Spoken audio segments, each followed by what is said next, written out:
2000 అంటే 2004 వరకు ఎన్టీ రామారావు గారిని పొడి చేసిన కాడి నుంచి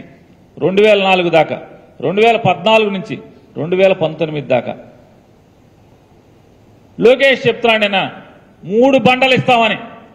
ఈ 14 ఏళ్లలో కూడా లేదా 2014 నుంచి 19 దాకా కూడా గ్యాస్ బండ రేటు చాలా ఉంది కదా 1400 1600 ఉంది కదా ఎన్ని బండలు ఇచ్చావు అప్పుడు ఈ 3 బండలు ఎందుకు ఇవ్వలేదు ఇవ్వాలి కదా అంటే అధికారం క్షవరం అయితే మళ్ళీ అధికారం కోసం ఎన్ని తప్పుడు మాటలు మోసాలైనా చేస్తారు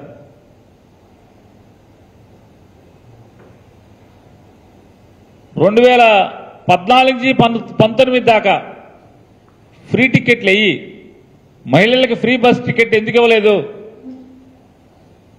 ఇచ్చారా ఎందుకు ఇవ్వలేకపోయారు పోనీ ఇవ్వలేకపోయారు హామీలు ఏమైనా అమలు చేశారా 600 హామీలు అమలు చేయరు మళ్ళీ కొత్తగా ఈ మోసాలు చేస్తారు ఇక పవన్ కళ్యాణ్ గారు ఉన్నాడు 2014లో ఈ 600 హామీలు వీళ్ళతో చేయించే బాధ్యత నాది ప్రశ్నించేందుకు నేను ఉన్నాను మీరు ఓటేయండి అని చెప్పి మాట్లాడారు ప్రశ్నించకపోగా భజన కొట్టుడు సరిపోయింది 14 నుంచి 18 దాకా పవన్ కళ్యాణ్కి చంద్రబాబుకు భజన చేయటమే ఈ భజన చేయడం అయిపోతే మళ్ళీ ఇప్పుడు వచ్చి మళ్ళీ మొదలెట్టాడు మళ్ళీ ఇవన్నీ కూడా మేము కలిసి మా ప్రభుత్వంలో చేసేస్తాం ఉమ్మడి మేనిఫెస్టో ఇచ్చేస్తాం 2014లో ఇచ్చింది ఉమ్మడి మేనిఫెస్టో కాదా 24లో ఇచ్చేది ఉమ్మడి మేనిఫెస్టోనా ఎంత దగాకోరు మాటలు 2019కి ముందు ఏం మాట్లాడారు పవన్ కళ్యాణ్ గారు నా తల్లిని దూషించావు నా కుటుంబాన్ని అవమానపరిచావు ఖబర్దార్ లోకేష్ నాయుడు నీ అంతు చూస్తానని చెప్పి మాట్లాడారు ఇవాళ ఇదే లోకేష్ నాయుడు దూక్కుంటా వెళ్ళినటువంటి ఈ యాత్ర పేరుతో యువగళం ఈ నవశకం ఏదో పేర్లు పెడితే నువ్వు ఎందుకు వెళ్ళావు ఖబర్దార్ అన్నావు కదా లోకేష్ నాయుడిని అంతు చూస్తానన్నావు కదా శంకరగిరి మాన్యాలు పట్టిస్తా అన్నావు కదా లోకేష్ నాయుడు మీ అమ్మగారికి క్షమాపణలు చెప్పాడా నీకు క్షమాపణలు చెప్పాడా నీ కాళ్ళు పట్టుకున్నాడా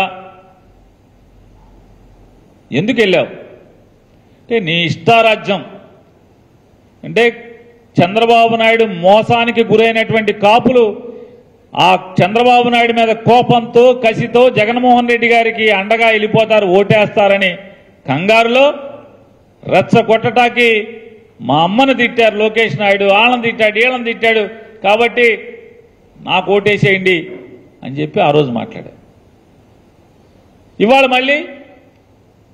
చంద్రబాబు నాయుడికి ఓటేసేయాలి ఎందుకు వేసేయాలి నిన్న ఇదే లోకేష్ దొంగ అన్నావు కదా గజ దొంగ అన్నావు కదా దోపిడీదారు అన్నావు కదా చంద్రబాబు నాయుడు దోచుకు తిన్నాడు అన్నావు కదా మరి ఇవాళ ఎందుకు ఓటేయాలి ఎందుకు ఓటేయమని చెప్తున్నావు ఎంత వాటా తీసుకున్నావు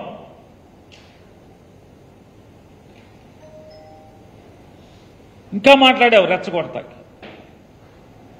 కమ్మోళ్ళు రెడ్లేనా రాజ్యాధికారం చేసేది మనకొద్దా రాజ్యాధికారం అన్నావు మీకొద్దా అన్నావు బందర్ వచ్చి ప్లేనరీ మీటింగ్ పెట్టి బందర్లో కమ్మోళ్ళకి రెడ్లకైనా రాజ్యాధికారం మీకొద్దా